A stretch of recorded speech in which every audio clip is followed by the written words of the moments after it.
"You can't park that here, Captain. Rules are rules," Rachel snapped, standing in front of my Mustang like she owned the place. Her clipboard was already stuffed with violation notices, but she seemed hung up on this one.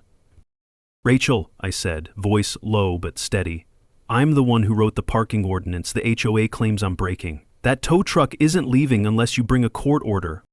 She blinked, surprise flickering just a moment before her mask of authority slid back into place. "I don't care who you are. This community has standards."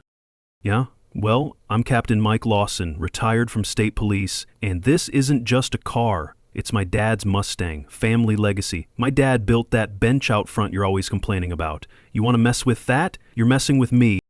Rachel faltered, her grip on the clipboard tightening. This wasn't just some homeowner, this was someone who knew the law better than she did. This isn't over." "Neither am I," said, turning toward the house. That old oak bench where my father and I spent summer evenings still held the weight of those memories, a silent witness to this fight. And trust me, Rachel, this story's just getting started. My name's Mike Lawson, and I'm not the kind of guy you intimidate with petty fines. Where are you watching from? Hit subscribe if you want to see how this showdown unfolds." Rachel's words echoed in my mind as I walked back inside, the weight of that old bench pressing against my chest. That bench wasn't just wood, it was years of memories with my dad, his rough hands teaching me how to hold the hammer right, the way he'd laugh at my terrible jokes while we built it together. It was the anchor of this place, and Rachel wanted to tear that feeling apart with her petty enforcement. Next morning, the HOA sent a letter, a formal parking violation with a threat to tow if I didn't comply immediately. I knew this wasn't about parking, it was about power, control. I caught Rachel in the driveway later, clipboard in hand, eyes darting nervously as if she was expecting me to back down. "Mike," she started, "you're making this harder than it needs to be." "Harder?" I asked, stepping close enough that she couldn't dodge. "I'm standing on legal ground, Rachel. You're the one waving around authority like it's a club." Her jaw tightened. "I'm just enforcing the community rules." I shook my head. "You know that parking's usually not an issue here, right? That tow truck was a scare tactic, plain and simple." Rachel didn't respond. Instead, she glanced over her shoulder nervously. I followed her gaze and caught sight of a tall man leaning against his car across the street. Tom Henderson, a neighbor with a habit of keeping his distance, but always watching. Tom's fingers twitched, his eyes flickered with uncertainty. Tom wasn't just some bystander. He'd been on the HOA board last year but quit suddenly. Rumors floated, burnout, disillusionment, but something else lurked in his silence. I'd need to find a way to talk to him. That evening, I called my wife, Sarah. She could sense the tension. "You're not just fighting a parking ticket," she said quietly. "It's about who controls this neighborhood's soul." I looked out the window, the old bench barely visible in the fading light. This wasn't about me anymore. It was about every family who called this place home, every shared memory Rachel and her clique wanted to erase. The following days brought more little infractions, a complaint about the length of my lawn, another about unauthorized decorations on my porch. Rachel's notes multiplied, each one like a pinprick to my pride. Each fine was like a jab, an attempt to wear me down, to make me second-guess what I was entitled to. But I wasn't about to give in. I started documenting everything, photos of the well-kept lawn, videos of neighbors passing by with no complaints, copies of past HOA meetings where my Mustang was never an issue. One afternoon, as I gathered evidence near the mailboxes, Tom approached, shifting uneasily. "Mike," he said, voice low, "I don't like how this is going. Rachel, she's crossing lines." I nodded. "I've noticed. You on the board last year?" Tom swallowed hard. "I left because I couldn't stand the way they operated. Shady deals, ignoring the rules when it suits them. But it's been worse since." His eyes darted down the street like he feared being overheard. "I can help you. There's stuff, files, hidden things about the HOA, could be the key to this." My heart raced. This was the break I needed. As night fell, I sat on that same bench, the wood worn smooth by years of use, thinking. This fight wasn't just about parking anymore. It was about exposing the truth, taking back control from people who abused it. Rachel thought she was untouchable. She didn't know I was just getting started. Tom's quiet approach caught me off guard, but his nervous glance told me this wasn't small-town gossip. He was wrestling with something bigger. "You really think they're hiding something?" I asked, folding my arms. He hesitated, then nodded.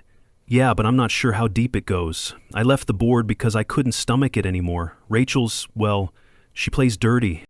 I could feel the tension in his voice, like he wanted to spill secrets but was choking on the fear of retaliation. If you have anything, files, emails, meetings, anything that can show this isn't just about rules but power trips, we could turn this around. Tom shifted uneasily. There's a storage room in the community center.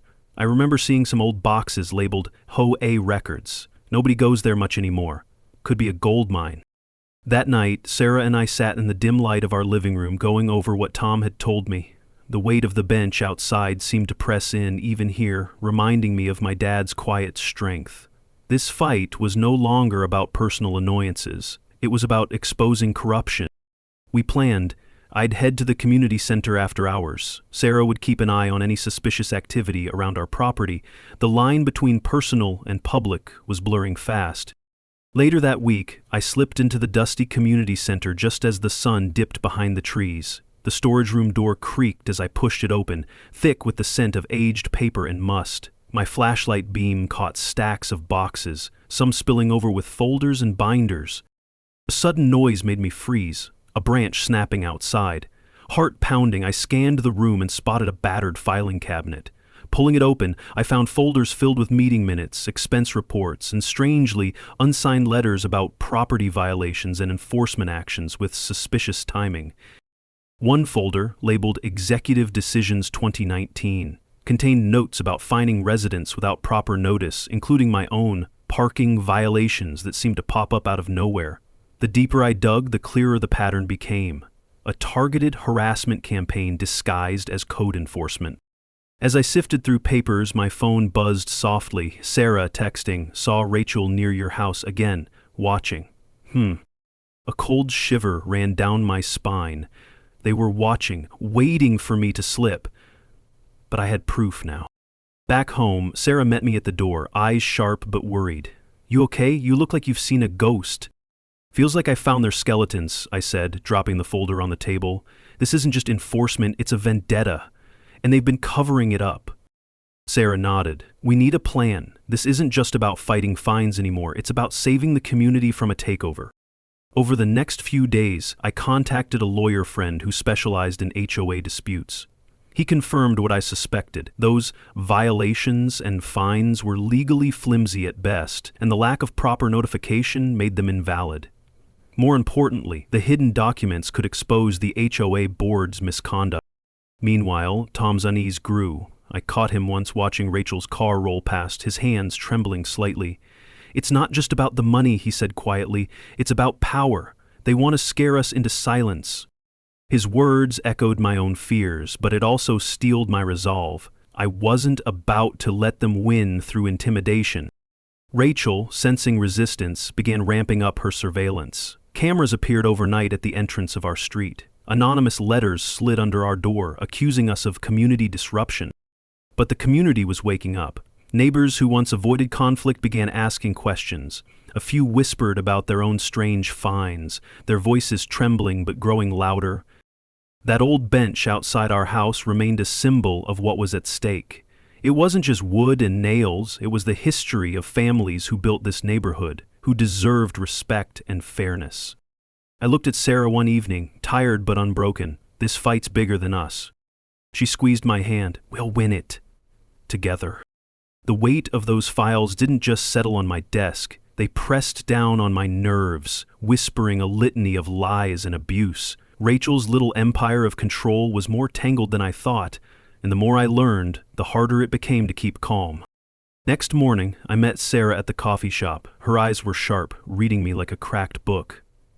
What's the game plan? You can't just walk in swinging with papers. They'll drown us in delays and legal jargon. I know. I ran a hand through my hair. But these aren't just papers, they're proof. If we expose the patterns, fines without notices, selective enforcement, it chips away at their authority. Sarah nodded. We need allies. The community, people tired of Rachel's grip. That afternoon, I knocked on Mrs. Jensen's door, the elderly widow who'd lived here since the neighborhood sprouted from dirt and dreams. She greeted me cautiously, clutching a faded photo of the old bench by our house, the one Dad built. I saw the notices, she said, voice trembling. My rose bushes? Tagged as a hazard. Never had a problem before. I squeezed her hand. Rachel's twisting rules to push people out were putting a stop to it. As word spread, more neighbors shared their own tales of harassment, nasty notes, sudden inspections, and phantom fines. The HOA was a machine fueled by fear, but cracks were showing. That evening I got a call from Tom, his voice barely above a whisper. I found something else. Emails between Rachel and the towing company. They talked about removing problematic vehicles, like yours. I felt my stomach twist. They were planning to tow my Mustang? Exactly. They wanted to make an example. I hung up, adrenaline buzzing. Rachel's reach was ruthless, but this gave me leverage.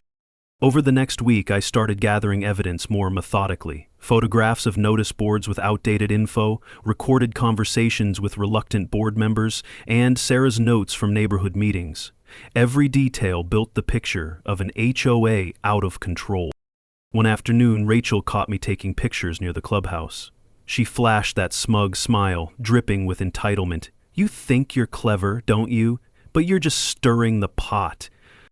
I'm protecting my family, I shot back, and this neighborhood. Her eyes narrowed. Watch your tone, officer. The reminder stung, but it steeled me more. I wasn't just some resident now. I was a protector of justice. Late nights became common. Sarah helped draft letters while I consulted legal experts. The bench outside became my anchor. I'd sit there, staring at the rough-hewn wood, feeling Dad's steady hands guiding me. One evening, Tom showed up, visibly shaken. His hands trembled as he handed over a USB drive. This might be what we need. Internal HOA financials, funds disappearing, secret payouts. The silence between us was thick. You sure about this? He nodded, eyes darting. Rachel's claws run deep, but this is her weakness. We worked through the night, piecing together the scandal. It wasn't just petty fines, it was outright corruption. The community started murmuring, louder. Rachel's mask cracked when a group of neighbors confronted her at a meeting, demanding transparency. But she deflected with practiced ease. Yet behind closed doors, the pressure was mounting.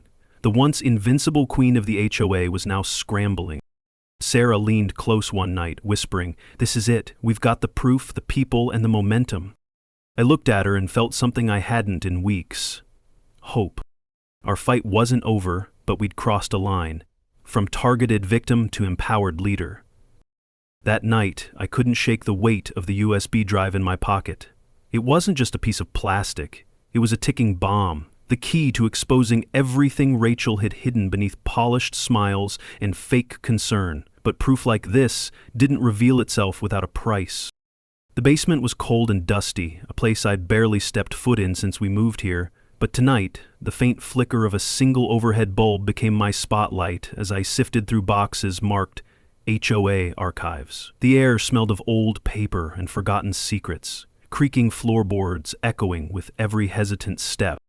My fingers trembled slightly as I pulled out faded folders, yellowed documents, and hand-scribbled notes that someone had tried to tuck away in a forgotten corner.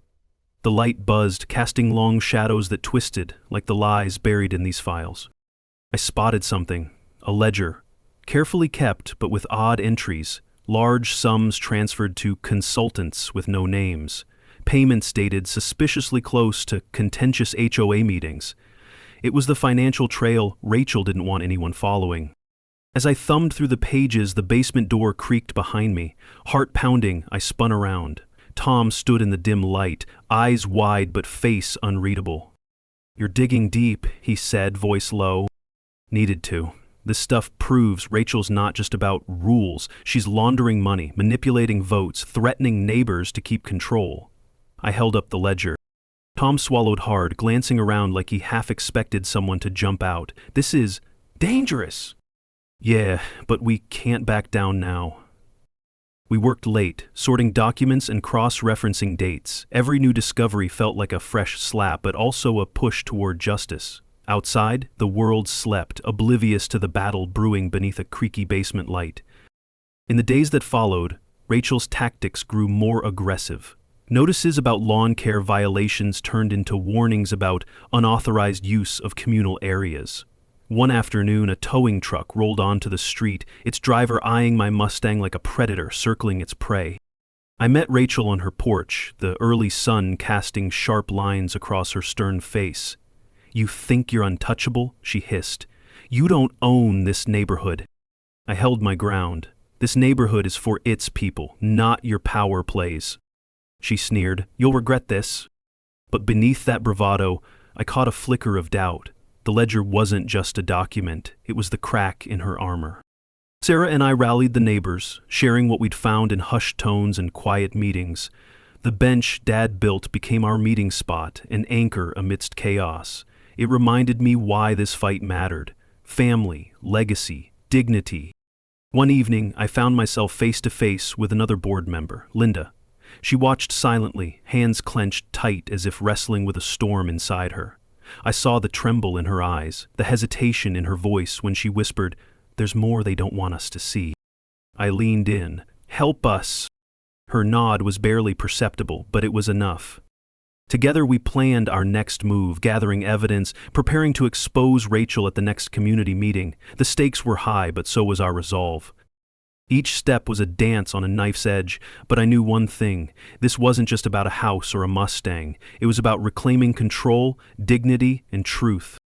The tension in the neighborhood had thickened like a fog, settling over us with a heaviness that was impossible to ignore. After Linda's subtle nod, things took a turn I hadn't fully expected, but deep down, I'd been waiting for it. One evening, I found myself back in that basement, the stale air closing in, the light flickering just enough to set nerves on edge. I wasn't alone this time. Linda had brought over a battered box she'd managed to smuggle out, stuff the HOA desperately wanted buried. The box was heavy, its taped flaps cracked and worn, as if it had been dragged through years of hidden truths. Together we flipped through worn, handwritten letters and memos. Evidence of backdoor deals and intimidation tactics. Linda's fingers trembled slightly as she traced the scribbles. "I never thought it'd come to this, but it's worse than I imagined." Her voice cracked, vulnerability slipping through her usually stoic exterior.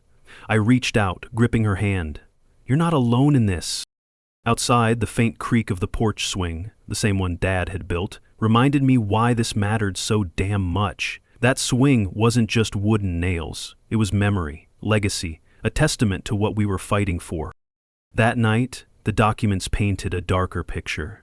Rachel's grip on the HOA wasn't just about petty rules or overzealous enforcement. It was a calculated power play. Phone logs showed calls at odd hours. Anonymous letters threatened neighbors into silence. The financial records? Enough to raise serious legal eyebrows. But the deeper we dug, the more I realized the risk. If Rachel found out we were onto her, retaliation wouldn't just be a warning, it'd be war. The next day, Rachel was a storm in human form. At the neighborhood gate, she barked orders to a tow truck driver eyeing my Mustang. Her smug smile said she thought this was the endgame.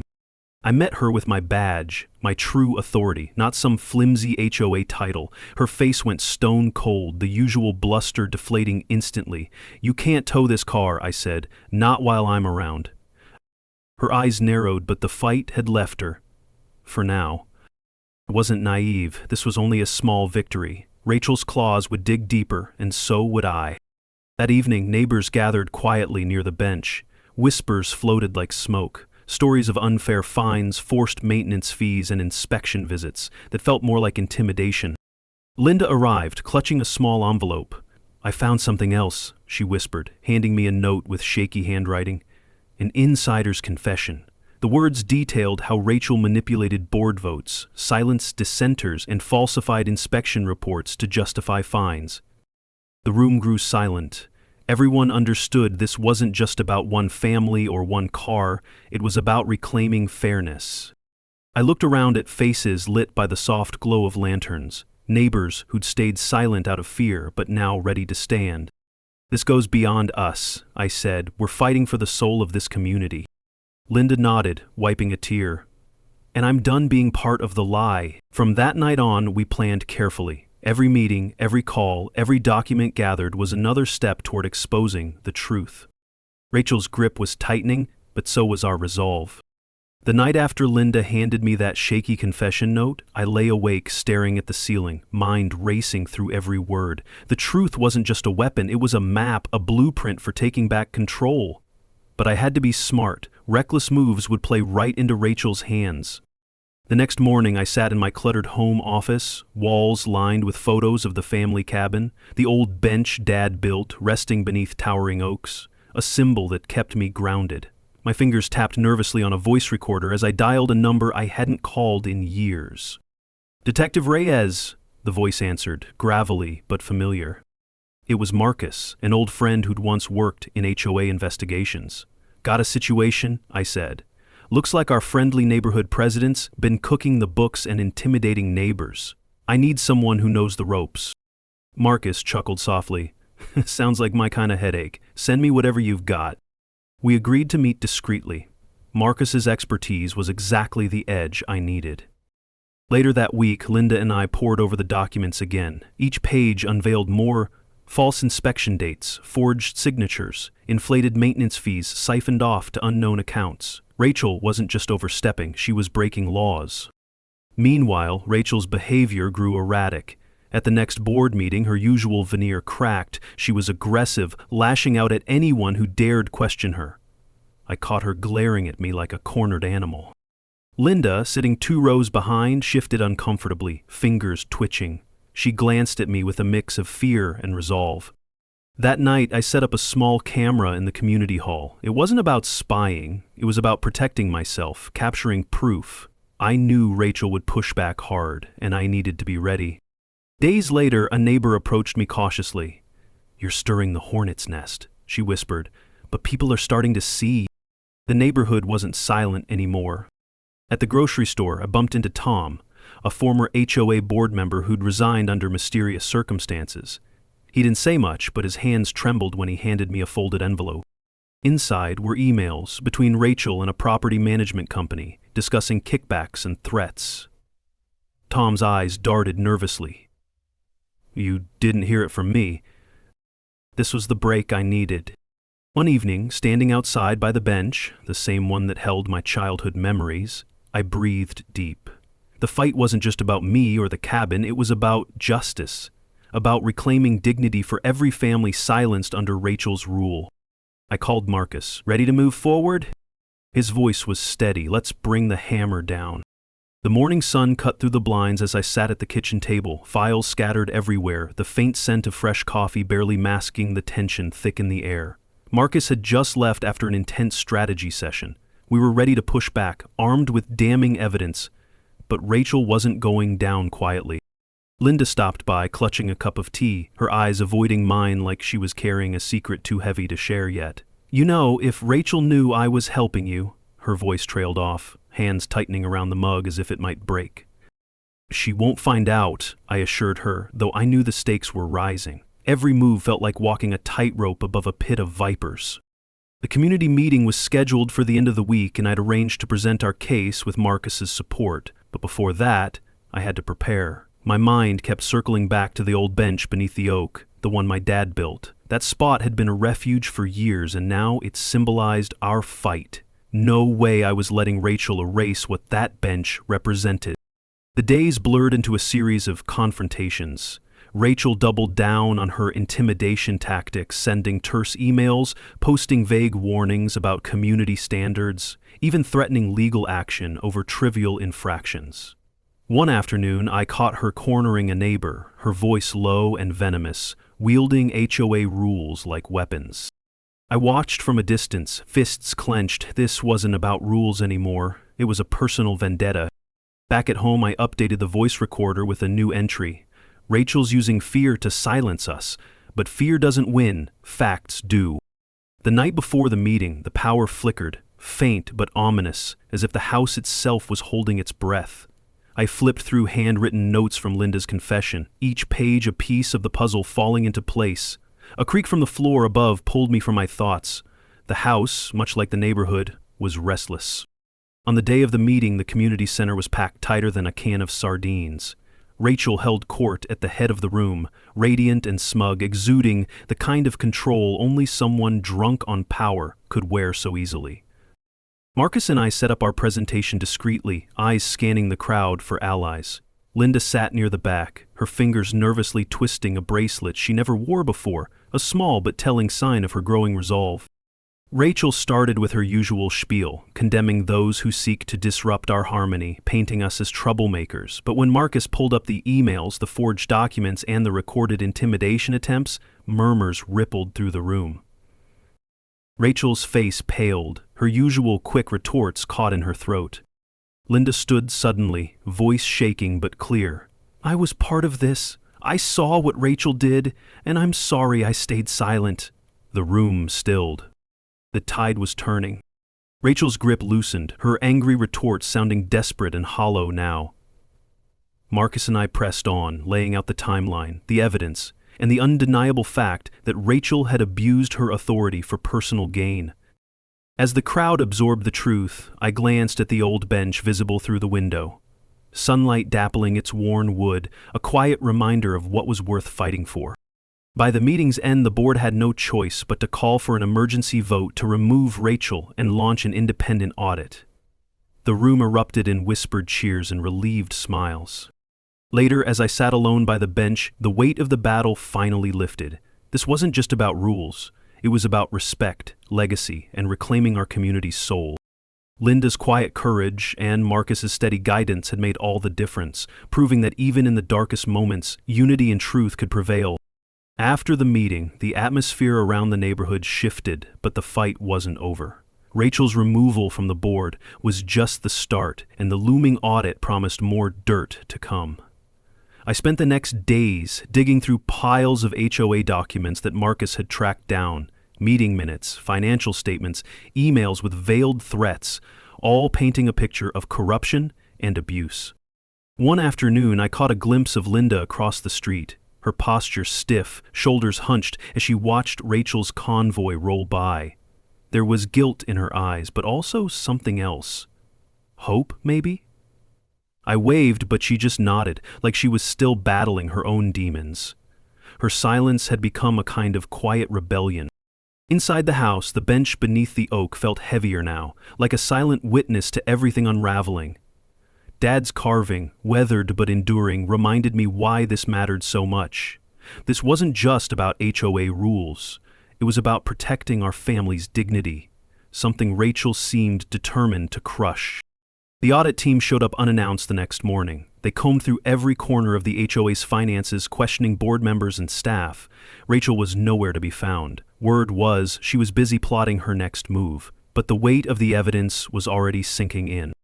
Meanwhile, I reached out to an old friend, a legal consultant who specialized in HOA law. Over coffee, we mapped out the next steps: filing formal complaints, securing injunctions to prevent any further harassment, and preparing for the inevitable lawsuits. "You're doing the right thing," he said, sliding a thick folder across the table. "This kind of corruption doesn't just hurt you, it hurts everyone in the community. You're not just fighting for yourself." That hit hard. I wasn't alone in this. Rachel tried to stir unrest at the next community event, spreading rumors about me, claiming I was overstepping, abusing my connections, even threatening the peaceful nature of the neighborhood. But the tide was against her now. People looked tired of the drama, ready for real change. At one point, I caught Rachel whispering to a group of board members, her eyes flashing with fury. I knew then she wasn't going down without a fight. That fire in her was dangerous, but predictable. One evening, Linda knocked on my door.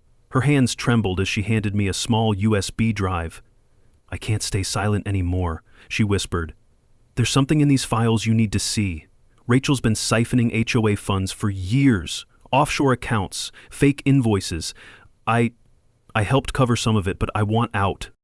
Her confession was raw, heavy. I placed the drive on the kitchen counter, feeling the weight of her courage. We couldn't waste time. The following days were a blur, reviewing the new evidence, coordinating with the audit team, prepping for the fallout. Rachel's allies began to fall away as the truth came to light, exposing the extent of her manipulation. Still, there was a nagging worry beneath it all. Would the community heal? Could we rebuild trust after such betrayal? One afternoon, sitting by that oak bench, I let myself breathe for a moment. The neighborhood was changing, not overnight, but it was happening. Rachel's grip was slipping, and with Linda's help, the cracks were turning into breaks. I caught my reflection in the window, the same stubborn glare my dad had when he faced down bullies in our town. This fight was bigger than me, but I was ready. We were ready. After Linda handed me that USB drive, everything sped up. I spent sleepless nights poring over the files, cross-referencing invoices, tracking bank transfers. The digital breadcrumbs told a story darker than I'd imagined. Fake vendors, inflated repair costs, even payments to companies that didn't exist. Rachel's greed wasn't just reckless, it was criminal. I called in my legal consultant again, Mark, who'd been invaluable since the beginning. We need a solid case, something airtight. These documents, gold mine. But we can't just blow it all at once, he said, eyes sharp beneath his glasses. We'll time this right. Planning the strategy felt like chess. Every move calculated, anticipating Rachel's next power play. She was desperate, and desperate people made mistakes. One afternoon, while reviewing some emails Linda had hesitated to share at first, a name popped up. Bradley, the HOA's longtime accountant. The messages were curt, tense, hinting he was uneasy about the numbers. That unease had to be leveraged. I reached out cautiously, texting Bradley to meet. He showed up looking rattled, his hands twitching like he wanted to run. "I've seen things," he confessed quietly. "Stuff that didn't sit right, but I was scared. Rachel's got eyes everywhere. I kept quiet." His admission was a breakthrough, but Bradley wasn't ready to be a hero. I promised discretion, but made it clear his cooperation could save his skin and help bring the truth out. Meanwhile, Rachel wasn't sitting idle. I'd heard rumors she was trying to rally a faction to reclaim her position, painting me as a power-hungry outsider. At a neighborhood barbecue, she cornered a few residents, spinning tales that didn't quite add up. But most eyes were tired of her antics. The community's patience was thinning. That evening, at home, my wife noticed the strain.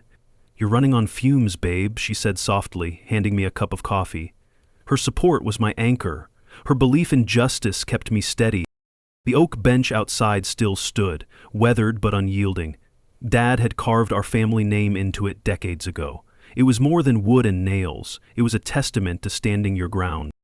I began recording conversations with board members and overheard meetings, gathering evidence Rachel wouldn't expect. My police background taught me to listen for inconsistencies, watch for slips, and document everything. One night I overheard Rachel in a heated phone call, her voice rising, threats thinly veiled. "If they push, I push harder. They won't know what hit 'em." It was the confirmation I needed. She was losing control. Using Bradley's testimony, the audit team tightened their grip. They demanded immediate access to the HOA's financial records, freezing suspicious accounts. Rachel's allies dwindled fast. But with pressure mounting, tensions flared. Rachel confronted me directly during a community meeting, her glare icy. "You think you can destroy me? I built this neighborhood." Her words landed like stones, but I met her gaze unflinchingly. "This isn't about destruction," I replied, voice calm but firm. "It's about truth, fairness, and protecting our home." The crowd murmured approval. The fight was far from over, but the tide was turning. With every piece of evidence and every ally gained, I felt the weight on my shoulders lighten. Later, I sat on that bench, watching twilight bleed into night. The neighborhood lights flickered on, one by one. The same bench where my dad had sat, telling stories of standing firm. That legacy was alive in me now. The day of reckoning arrived with a nervous energy that buzzed through the community center like static before a storm. Chairs were set, murmurs rippled across the room, and faces, some familiar, some wary, watched as Rachel stepped onto the dais. She wore that same polished, icy smile, but beneath it I could see the cracks. I sat near the front, clutching my folder of evidence, feeling the weight of months of fights, late nights, and whispered threats bearing down on me. The oak bench at home came to mind, steady, unyielding, and it steadied my nerves. Rachel launched into her usual spiel about community standards and maintaining property values. "We act to protect you all," she said, eyes sweeping the crowd like a hawk. But when I stood up, documents in hand, the room shifted. "Protecting the community," I began, voice steady but clear, means upholding the law, not bending it to personal vendettas. I laid out the audit findings, the forged invoices, the suspicious bank transactions. The USB from Bradley glowed ominously on my tablet screen, evidence that couldn't be ignored. Rachel's face tightened. "You're twisting facts," she spat, but the crowd murmured, eyes narrowing. Bradley, sitting just a few seats away, looked pale but resolute. He cleared his throat. I saw the emails. I felt trapped, but this isn't right." His confession was a turning point. Silent nods spread across the room. I detailed the complaints from neighbors who'd been bullied or silenced. Names that Rachel had tried to discredit now spoke softly from the audience, their courage igniting hope. "You wield power," I told her directly. "But power without accountability is tyranny. This board's corruption endangered our homes and community spirit."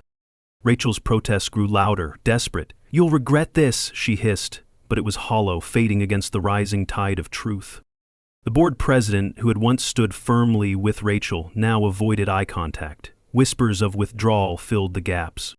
When the meeting adjourned, many residents approached me, gratitude in their eyes. "Thank you for standing up," one elderly woman said. "We've felt powerless for too long." Walking out, I glanced back at the dais, Rachel nowhere to be seen. The silence left behind was heavy but cleansing. Later that evening, at home, the oak bench caught the last light of day, shadows playing on the carved name. I sat, breathing in the calm after the storm, realizing this wasn't just about me. It was about the community reclaiming its voice. This fight changed me. It wasn't just a victory over corruption. It was a reminder that standing up, no matter the odds, can rewrite the story. The quiet that followed the storm of that meeting wasn't just relief. It felt like a rebirth. The air at the neighborhood barbecue the next weekend was lighter, friendlier. Folks who'd kept their distance started to smile and wave, exchanging stories and recipes instead of complaints and threats. I found myself sitting on that same old oak bench in my yard, the one my grandfather built with his own hands, rough cuts, chipped paint, but solid as ever. It was more than a bench now. It was a symbol of roots, of standing firm. Rachel's grip on the board dissolved like mist in sunlight. The treasurer stepped down, others followed, and the HOA was forced into a full audit. The new leadership promised transparency, fairness, the kind of hope you don't hear often in these parts. But my fight wasn't about revenge. It was about respect, for the community my family's been part of for generations, and for the dignity of every neighbor who deserved to be heard. That day, as the sun dipped low and shadows stretched across the lawn, I thought about all those late nights poring over documents, the calls, the meetings, the whispered encouragement from Bradley, still uneasy but braver than before. I realized something. Sometimes the hardest battles aren't won with loud victories, but with steady persistence and a refusal to back down. I'd seen the ugliness of power unchecked, but also the beauty of justice when it finally blooms. When someone told me I changed things, that the neighborhood felt safer, more united, I just smiled. Because the real change wasn't just policy or lawsuits. It was us reclaiming our voice. Rachel's silence wasn't just a defeat, it was a lesson. That control imposed without fairness can crumble against truth and community. As I rested my hand on the weathered wood of the bench, I whispered a quiet thanks to my grandfather. His legacy wasn't just in this bench, but in standing tall when it mattered most. Justice isn't always loud, it's in the quiet strength we muster when no one's watching. Have you ever faced a fight that tested your dignity or community? Drop your story below or tell me where you're watching from. We see you.